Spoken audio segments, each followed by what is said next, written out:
Breaking news. Nandurbar एसीबीची धडक कारवाई. 17,000ची लाच घेताना महिला वनरक्षक रंगेहात अटकेत. नंदुरबार एसीबीची धडक कारवाई.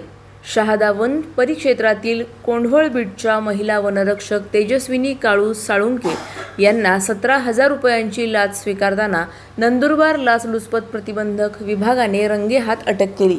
तक्रारदाराकडून काटेरी बाभूळ झाडांच्या वाहतुकीवर कारवाई न करण्यासाठी लाचेची मागणी करण्यात आली होती.